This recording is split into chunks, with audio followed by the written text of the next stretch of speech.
Hi everyone, and welcome to today's workshop. I wanted to take a couple of seconds to introduce you to the YMCA Niagara Employment Services for those of you that are not already familiar. Whether you're looking for an entry-level job or a more senior role, finding a job is never easy, and that's why our free employment programs are here to support you throughout this process. During the times of COVID, we have moved our services online and virtually offer workshops, in addition to Monday to Friday from 12 to 2. Employment coaches are here to support you and answer your employment questions in real time. Check out our website for more information about all of the services we have to offer. If you have any questions about today's workshop or any of our free employment programs, please contact one of our sites, St. Catharines, Thorold, or Niagara Falls. Thanks so much and have a great day.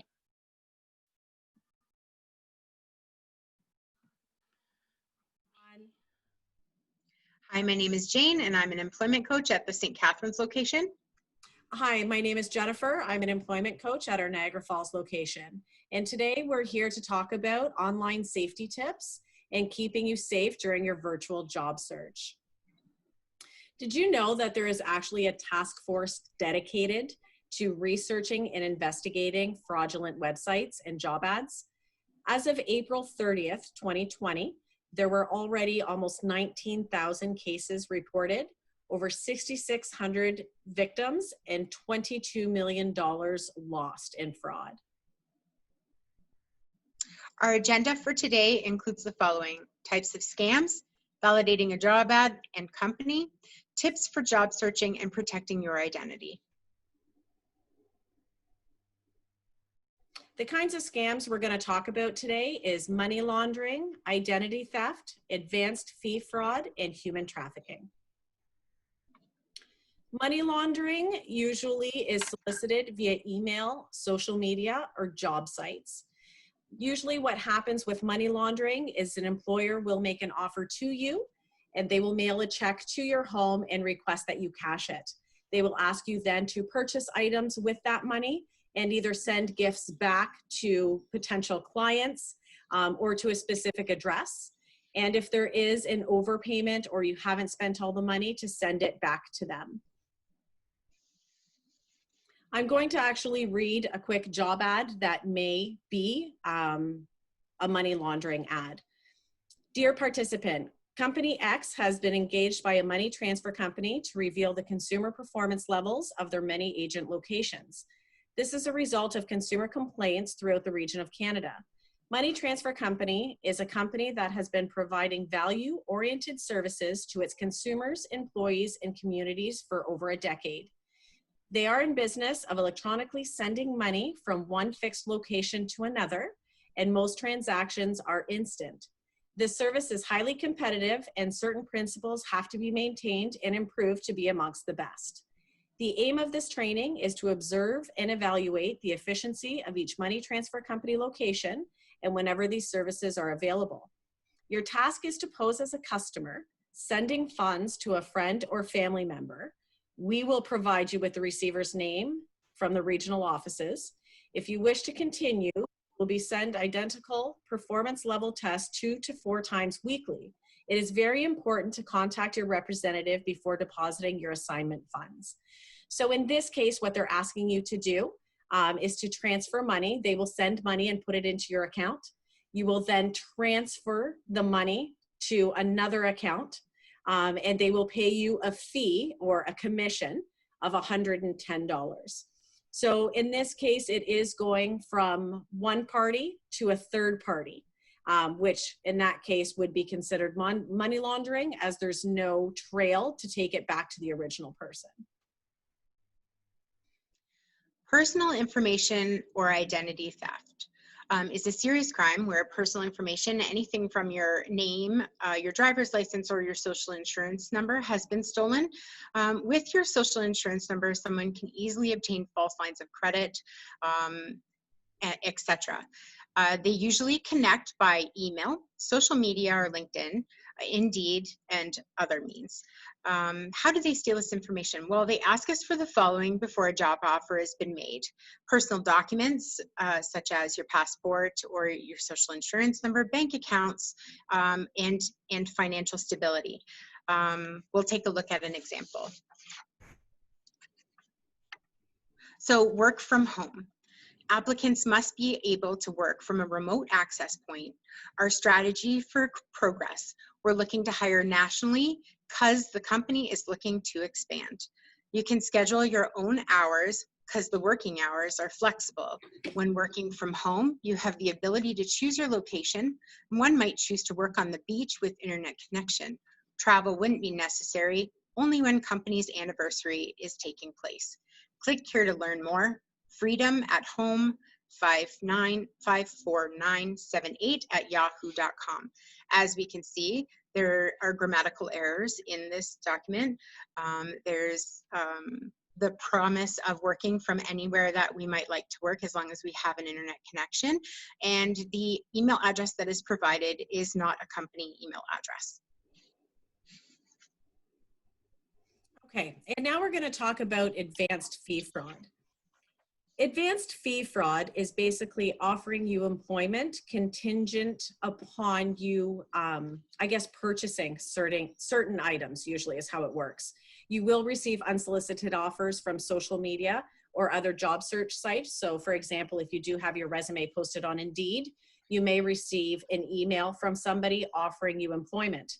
They usually offer you the employment quite quickly. They guarantee high wages, working from home, little to no education requirements, but it does require you to purchase software or office supplies up front. And sometimes what they will do is ask you to purchase them up front and then supply them with the invoice of your purchases, or let's say a bill, and provide them with your credit card number so they can reimburse you on that expense. So we're going to look at a job ad and what it may look like when you come across one online. So XYZ Enterprise may send you an email that looks similar to this. So dear applicant, your resume was chosen from thousands of applications on gobster.com, and it is with much gladness that we inform you about your selection for our position with XYZ. We will be starting you with a salary of $80,000 a year with accommodation and other perks. You will have to come to the main office in British Columbia on 25th of June, and we will be making arrangements for your stay and flights tickets. You will have interview with many important members, and after interview, we'll get the letter of offer by mail at your address and will required to work on 5 July. If you do not join, you will be terminated. To make arrangements for your stay in British Columbia for the interview, you will have to provide a security deposit of $1,500 as early as possible to secure your spot. The deposit is returned to you after you join work. You can send monies to company bank account number 1234567 or to the phone listed here. We are able to send your ticket and stay information after receipt of the money. Wishing you success on the interview. Kindly inform us quickly. Sincerely, Scammer. So as you can see, receiving this email to some people, it may alert you or put up some red flags. Obviously, there are grammatical, spelling errors, punctuations. But really, if somebody is looking for a job, sometimes, and it seems too good to be true, it definitely could be. And again, with advanced fee fraud, they're asking upfront for you to pay $1,500 and saying that they will reimburse you once you start working for them. So please be careful with these types of scams. Human trafficking. Human trafficking is using people in order to profit from that person through sexual misconduct or forced labor. What should we be looking for in a job posting, recruitment communications, or a job offer? Those things we should be looking for are no pre-screening questions before requesting an interview, requesting an interview in a strange or isolated place, no social media presence, meaning you cannot find that business online, lacking professional website, again, or none at all, promises of elaborate incentives, and which is offering a lot of money up front. So now that we know and are aware of the types of scams, how do we make sure that this job ad is real? So we're going to start with researching the company website. We're going to look up the company reviews. Is the website real? When was it created? Does the website connect securely and display a padlock icon in the address bar? We're going to check out Better Business Bureau. any strange email addresses, Google Maps to locate the office and verify that there is a physical presence. And we're going to possibly connect with the YMCA employment coaches to assist with validity and job search needs if necessary. So here are a few tips for staying safe while looking for that new job.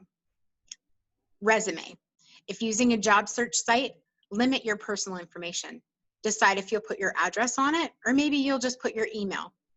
Create an email specifically for job search, professional email that contains only your name. Keep it for the purpose of your job search only. Keep your banking and your credit card information separate. Utilize numbers, letters, and symbols to create very strong passwords. Rule of thumb is a character, an uppercase letter, a lowercase letter, and numbers.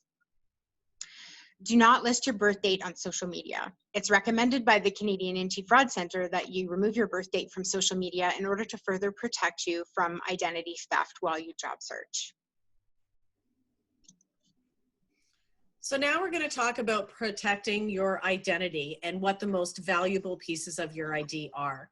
That would be your birth certificate, your social insurance card or number, your mother's maiden name, passport photo and passport number, immigration documents, and permanent resident documentation. These make sure, even with your mother's maiden name, a lot of times on different social media platforms, there are little tests or quizzes you can take. A lot of times those do gather personal information. I'm always leery about completing those, and just make sure that when you are on any kind of social media, you try not to, I guess, release any of your personal information and make sure your identity is protected. You provide verification of identity when you've completed one or a series of job interviews with the company.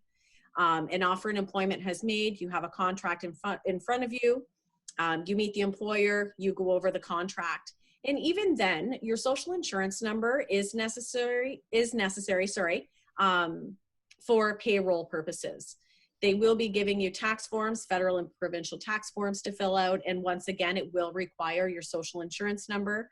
And copies of your documents should never be made. I know sometimes employers will say that they may need a copy of your social insurance number or maybe your driver's license in order to meet certain criteria, like completing a criminal background check. If you don't feel comfortable doing so, you can actually let the employer know that you would like to conduct your own and not release or not have them take a photocopy of your identification. If you feel that you have been a victim of fraud, the following is a list of ways that you can report.